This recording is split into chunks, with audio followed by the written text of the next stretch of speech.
你好，我叫王杰克，我拍我的化学课，我的老师有一点布鲁克林口音，对这个我对不起。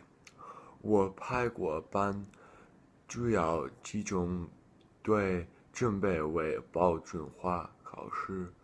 这个的意思是这些词对化学课不重要。选了的话是不是多用了？但是我觉得这些话非常重要。And this is pKa of the indicator. So essentially what I'm trying to say here is the H ion of the acid solution, the H ion of what you were trying to titrate, controls this equilibrium of your indicator. So in the beginning, when you haven't added any OH, so let's say you're titrating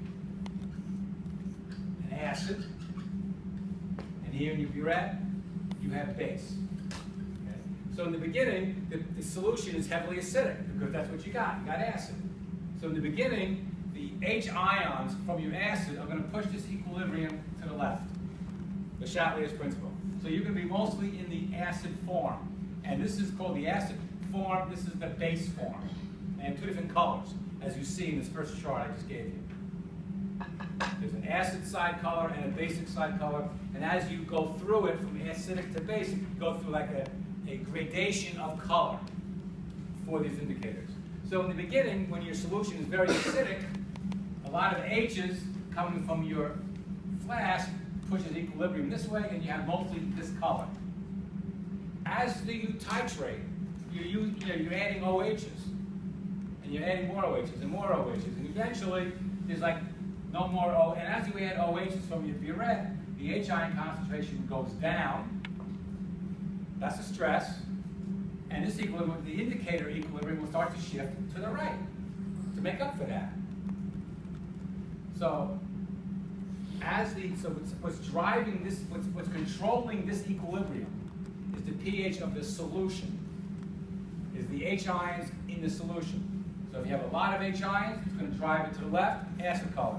When the H ions in the solution go down, then this equilibrium, although there's not much of it, but this equilibrium will shift to the right and start to give you that color.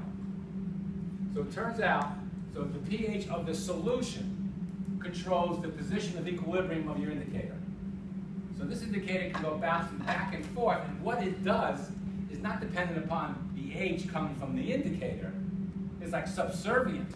What's controlling the position of equilibrium in this indicator's equilibrium is the pH of the solution. So the pH of the solution is going to drive this equilibrium of the indicator either far to the left or start to push it to the right. Now, what happens is when the ratio of this guy to this guy is around 10 to 1, as I mentioned the other day, that's about the minimum ratio that the human eye needs to discern one color over another.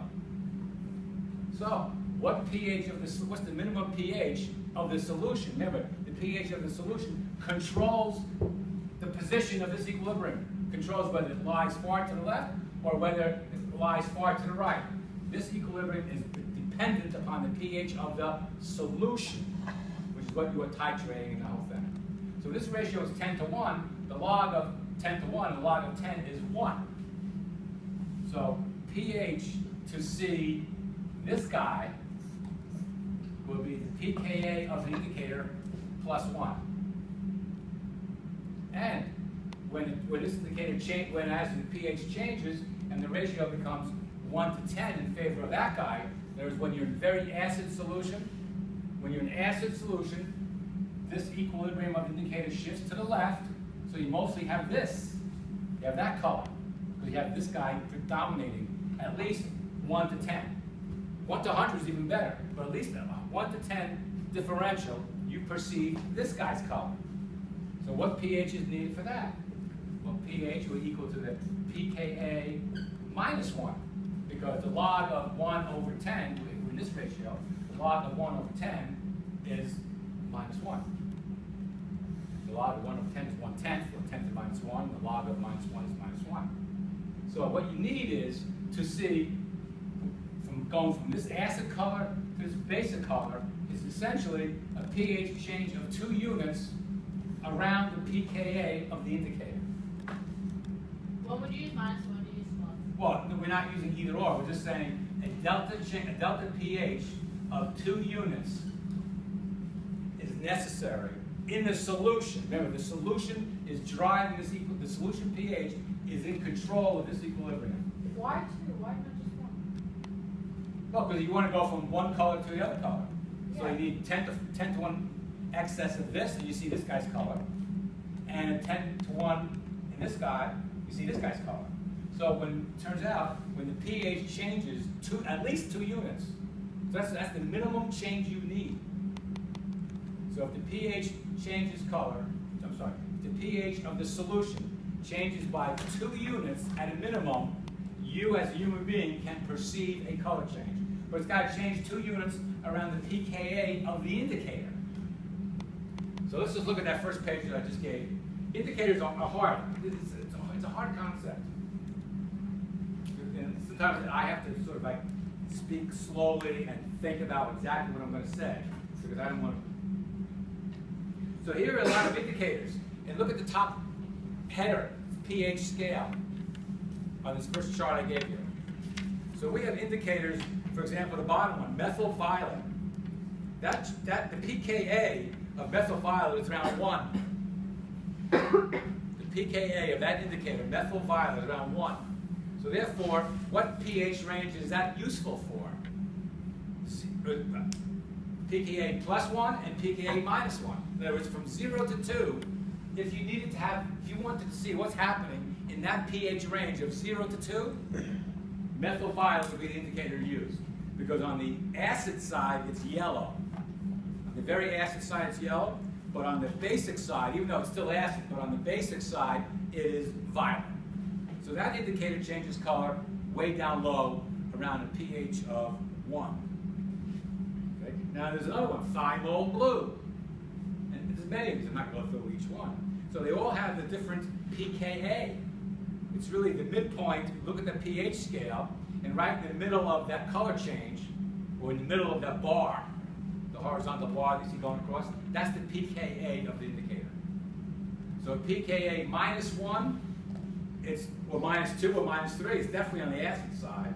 But the minimum change you need is that, let's look at phenol red, at the fourth from the top, phenol red. Isn't that the most reliable? Well, that's not a question of reliable. It's what you are doing. You know, what's the, okay. So let me show you, let me give you another one. Maybe, what's that? That's right. So here is another one. This is all from the Petrucci book that we used last year. So these are out of that book. One advantage of a textbook is it gives you a lot of information. So I got 4 different curves to show you. So here is the pH titration, or the titration.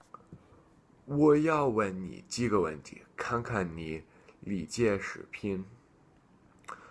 什么控制了这是几撕裂的末日吗 ？pKa methyl violet 是什么？好，谢谢，再见。